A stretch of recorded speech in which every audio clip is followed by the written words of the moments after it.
Sziasztok! Oké, hogy épp túl vagyunk a Nicolas Cage maratonon, de remélem még egy maraton belefér mindenkinek. Ez egy ilyen debil maraton lesz, egy primitív ornya, és csupán egyetlen filmet fog számlálni, viszont az is többnek fog tűnni az elviselhető maximumnál. Ez a 2000-ben készült Vérszörf, egy óriás krokodilos Z-kategóriás trash film, aminek a sztoria annyiból kiismerül, hogy van néhány szörfös, akik egy videókliphez vagy filmhez vagy mihez akarnak cápás szörfös jeleneteket kamerára venni busás fizetség ellenében, ezért egy távoli szigetre utaznak, mert máshol nem lehet szörfözésről felvételeket készíteni természetesen, és tök jól el vannak, amikor egyszer csak krokodil! A Vérszörf olyan alkotások mellé illeszthető, mint például a Yeti bosszúja, a Fej nélküli lovas támadása, vagy a Temetőkapu. Ha még emlékeztek ezekre, akkor sejthetitek, hogy a fő probléma, amin rugózni lehet, azok a karakterek. Annyira hülyék, hogy az félelmetes.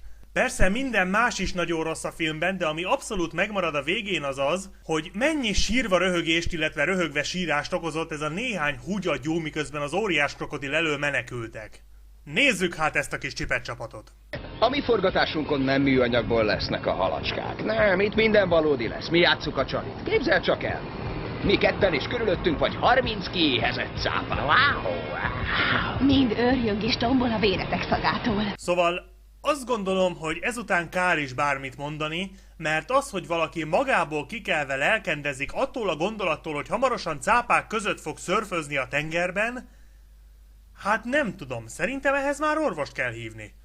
Elkanyarodtam föl a hullám tetejére és egyenesen tovább. Jobbra néztem, balra néztem, cápák.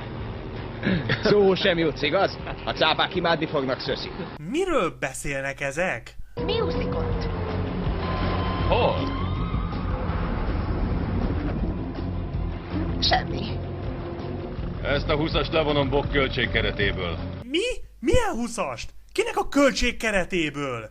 Mi az Istenről beszél itt mindenki? Gyorsabban! Igen, gyerünk, rajta! Igen. Azt mondtam gyorsabban, nem érti? Aha, a motorcsónakon ülve akar versenyezni a szörfösökkel. Jó, ezt legalább értem. Jaj, miket beszélek, dehogy értem. Motorcsónakon ülve akar szörfdeszkásokkal versenyezni? Ilyen gyorsak volnánk? Úgy bizony. Akár a szélvész. Magunk vagyunk a sebesség. Hogyha nekiállsz márolni a szörfdeszkával, akkor eddig tartott a videó. Milyen a halacska? Éhes. Gondoltam, csak azt tudnám, mire éhes. Oké, állj. 7 perce megy a film, és eddig minden egyes rohadt mondat ultragáz volt. Elszpoilerezek annyit, hogy ez a következő 73 percben is ugyanígy lesz, úgyhogy nem fogok mindegyikre kitérni, mert soha a büdös életben nem végeznénk, csak a tényleg kirívóan bénákra. Elnézést, uram. Önt talán nem tájékoztatták, hogy a Lillozátony környéke tele van cápákkal. Pontosan ez kell nekünk. Rengeteg éhes cápa. Az ilyen és ehhez hasonlókra. Oké, szóval, mint mondtam, nem mindegy, hogy hol veszik fel a cápák közti szörfözést, az csak a szigetnek egy olyan részén lehet megtenni, amitől mindenki fél, mert el van átkozva. Így csak a legdörzsöltebb hajókapitányhoz fordulhatnak. Dörsz kapitány? Zach Jardin, az Omega produkciótól. És ez volt a produkció. A kapitány persze elzavarja őket a rákba, de akkor a csaja felkapja a csini kis fenekét, lejt nekik egy táncot a bár közepén, és emiatt aztán a fickó azonnal meggondolja magát, és mégis elvállalja. Legjobb lesz, ha úgy csinálunk, mintha ez az egész meg se történt volna. Még nem jártál a szigeten? Nem. A szállóban laksz. Nem, egy hajón. Komolyan? A kikötőben? Én is ott lakom. És vajon egyedül laksz? Magam sem tudom. Szia. Azt minden esetre jó tudni, hogy a csaj se áll magasabb szinten agyilag, mint a szörfösök. Komolyan mondom, öregem, nincs szükségem nőre. Meglovagolhatom Mary Best, ahányszor kedvem tartja. És hát annyit szögezzünk le, hogy egy olyan fazonnál, aki nevet ad a szörfdeszkájának, és azt állítja, hogy nem kell neki nő, mert a szörfdeszkáján bármikor lovagolhat, egy ilyen baromállatnál nem magasabb agyi szinten állni azért komoly. Ott már nem sok választja el az embert az algáktól. Érted, Lemia? Ha bekened a deszkát, könnyebben mozog rajta a lábad. Értem. A többi az egyensúlya múlik. Nem csak helyes vagy, de okos is. Nem folytasd. Okos?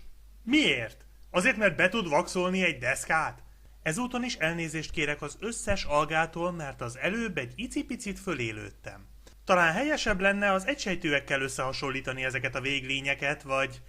Nem tudom, azt még egy egysejtőről se tudnám elképzelni, hogy szörfözés előtt, hogy maga köré csalja a cápákat, megvágja a lábfejét.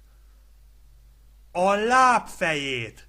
Akik ilyen hülyeségeket ki tudnak találni, azoktól egy ilyen effekt már nem is meglepő. Meg ez a lócsoljuk le a kamerát egy marék vízzel dolog is nagyon autentikus. Szóval kimennek ezeket a felvételeket megcsinálni, és akkor váratlanul a kamerázó kis csajnál elkezd villogni a beszarásjelző. Mi történt? Hogy mi történt? Hát az történt, hogy ide csaltatok egy csomó cápát. És lehet, hogy ez nektek meglepő, de ennek eredményeként most körülöttetek van egy csomó cápa. Gyorsan! Segítek! Most már milyen kis bátor vagy, amikor már gyakorlatilag a parton vannak. Bezzeg egy perccel ezelőtt még csak ez ment. Gyere, Seth! Gyorsabban! Ami már csak azért is vicces, mert a film elején úgy reklámoztad magad, mint aki gyorsabb még a fénynél is. Jól vagy? Hát miután így lebasztál a talajra, nem nagyon. Csodás voltál. Igen, fantasztikusan kiabáltad a partról, hogy gyerünk már!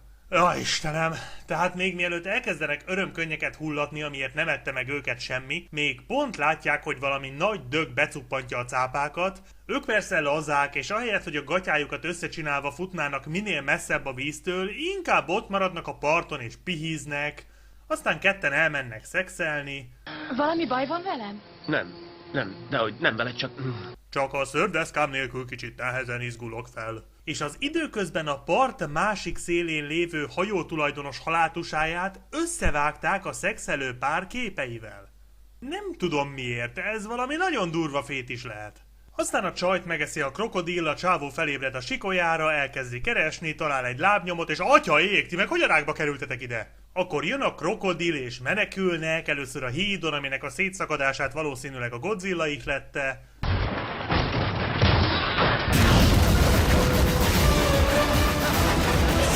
Majd a szárazföldön, miközben nagyon epik műanyag krokodil lábak kergetik őket. Bárcsak lenne egy hőlégballonunk. Elszállhatnánk. Szerintem te már így is eléggé el vagy szállva. Amúgy meg micsoda pek, hogy pont mindenki otthon hagyta a hőlégballonját. A franc egye meg! Aztán megjelenik egy csomó kalóz. Nem tudtam, mi hiányzott. Nem akarunk harcot. Csak egy hőlégballont. A kalózok persze rögtön elrabolják őket és felviszik a hajójukra és erőszakoskodni kezdenek. És srácok, itt jön az a mondat, hát nem tudom, eleinte még az első bemutatók idején emlékszem, hogy nagyjából nyomon követtük, hogy melyik az a filmes beszólás, amit a leggázabbnak tartottunk, de egy ideje már akkora volt a túltermelés, hogy a fene emlékszik mindegyikre, viszont én most nagyon erősen úgy érzem, hogy ami ebben a jelenetben elhangzik, annál gázabbat filmben én még nem hallottam. Tekintve a körülményeket, megbocsátom, ha megcsalsz. Bazd meg! Érted? Meg akarják erőszakolni a barátnőjét, és ő megbocsátja, hogy megcsalja. Hát, ennyi. Most erre mit mondjak? Nem tudok eléggé kiakadni ehhez. Nem tudok eléggé lealjasodni ehhez. Úgyhogy menjünk inkább tovább. Nem tudom, hogy te hogy vagy vele, de az ausztrál lányok nem Dehogy nem, az ausztrál pipik a lehető legjobbak. Bocsáss meg, Cecily. Ne hallgassanak rá. Mit mondtál? Figyelj, ha a bátyám lennél, én egy gyönyörű amerikai nőt szereznék neked, az az igazi.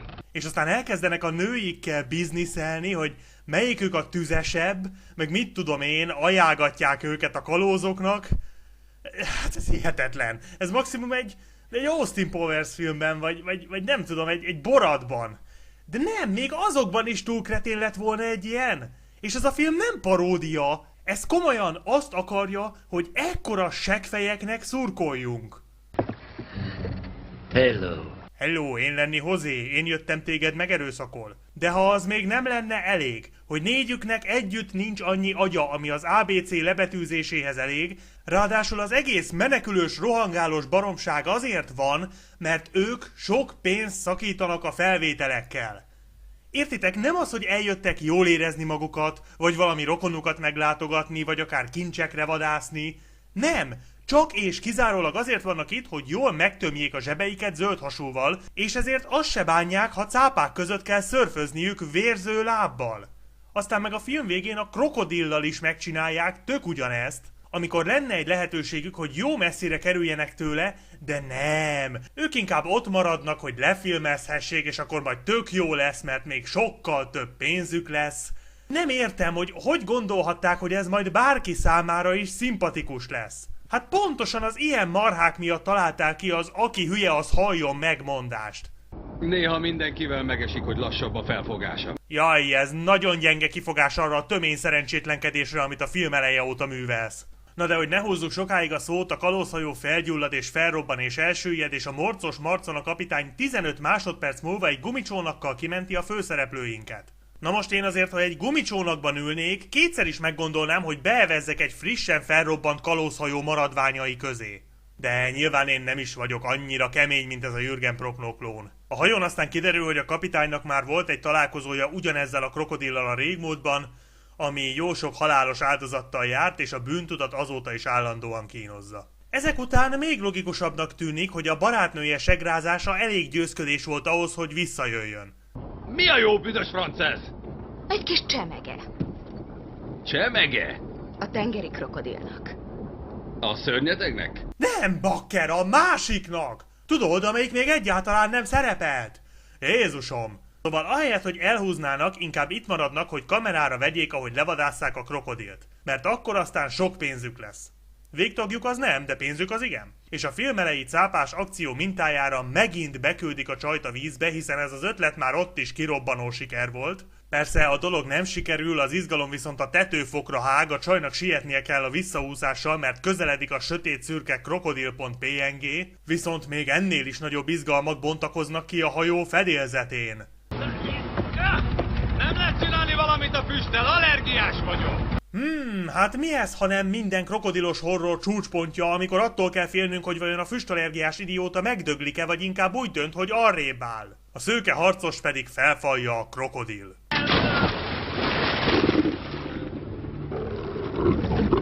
Istenem!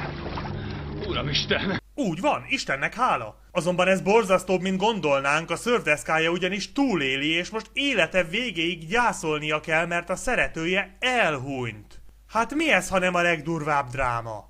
És akkor a kapitány kiteszi őket a partra, és visszamegy, hogy egy életre leszámoljon a krokodillal, amikor látja, hogy a pisztolygolyó nem hat rá, elhatározza, hogy inkább lerúgja a fejét, és csavarkulccsal püföli, de a krokodil ketté harapja, mint napközi sovis az Oreo kekszet, és az a hajósüllyedés, anyám. Közben a parton lévők se bírnak nyugton maradni, főleg a Michael Keaton klón, aki valószínűleg túl sok füstöt szívott be, és egy hirtelen ötlettől vezérelve beleszörfözi magát a krokodil szájába.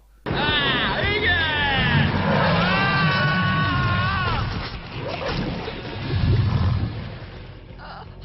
Uramisten!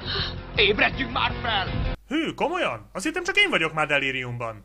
Hőseink tovább menekülnek, és mintha még így se volna eléggé nagy fasság ez az egész, a semmiből előugrik egy utolsó élő kalóz, hogy jól megszexualizálja a csajokat. Mrs. Ravasz persze átveri és belevezeti egy csapdába, ami elől körülbelül 10-szer félreugorhatott volna, de ő inkább úgy döntött, hogy minek. Mi történt? Valaki viccből leütötte. És eddig azért nem keltettelek fel, mert a röhögéstől fetrengő görcsöm volt. Aztán meglátják a krokodilt, aminek a távolból egészen más a színe, mint közelről, és itt megint egy nagyon érdekes jelenet következik, amikor bemenekülnek a vízbe, ahová a krokodil nem meri őket követni, csak a jó ég tudja, hogy miért, és akkor szembeállnak vele, és elkezdik a mellüket mutogatni neki. Komolyan? Én se hittem volna, ha nem a saját szememmel látom, de mégis mi a franc ez? Minek mutogatják magukat egy krokodilnak? Tiszta röhely. Mi jöhet még ezután? Elkezdik kövekkel dobálni? Pénztárca! De cowboy csizma! Hát ez hihetetlen, elkezdték kövekkel dobálni. Szóval maguk felé csalják a krokodilt, és rárobbantják azt a sziklatömeget, ami alá ők is elbújtak. Mondanám, hogy mekkora baromság ez is, de a melmutogatás után kifejezetten átgondoltnak tűnik. Persze a dög nem hal meg, hanem még felfalja az egyiküket, aztán üldözi a többit, és egy ilyen epic krokodil jump végén felnyársalja magát. És akkor a végén összeölelkezik a két életben maradt, és elhangzik az zárómondat. Itt ragadtunk a szigeten. Bizony. De kit érdekel? Senkit. Ó, majd fog, ha kifogytok a konzervből és a szördeszkátokból kell tábortüzet raknotok. Összegezve, a vérszörf egy vérgáz hulladék. Abszolút értékelhetetlen és fogyaszthatatlan. Józanul legalábbis. Viszont egy baráti sörözés alkalmával, ha már nem kicsit vagytok alkoholos befolyásoltság alatt, akkor érdemes lehet tenni vele egy próbát, mert ha valamit, hát röhögni azt lehet rajta. Köszönöm a figyelmet, sziasztok!